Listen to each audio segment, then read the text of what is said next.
are meeting today in British Columbia, and healthcare funding is top concern, so it is timely for that discussion.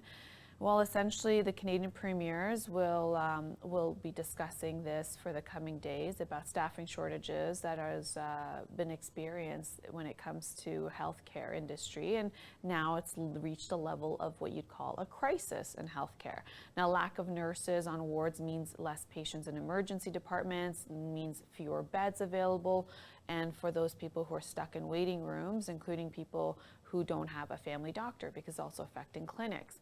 Now, when it comes to data from the Canadian Institute of Health Information, it shows that admitting patients across Canada, well, they waited 38.3 hours in emergency rooms in 2019 and 2020.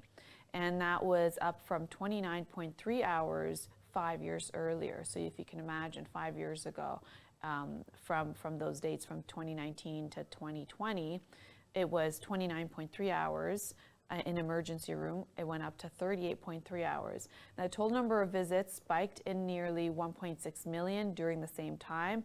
That is up from 1.1 million. Now, the figures are those figures of those hours of waiting in the waiting room, 38.3 hours.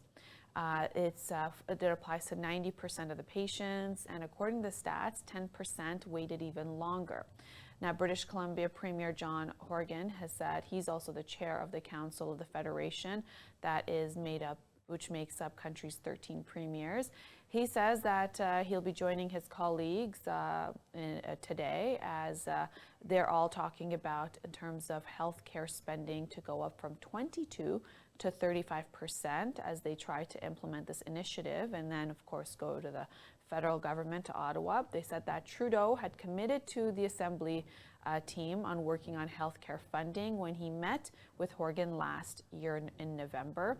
So the number there is a discussion of going from 22% to 35% for when it comes to healthcare transfers. Ottawa sends the transfers. It is the province that distributes the funding when it comes to that.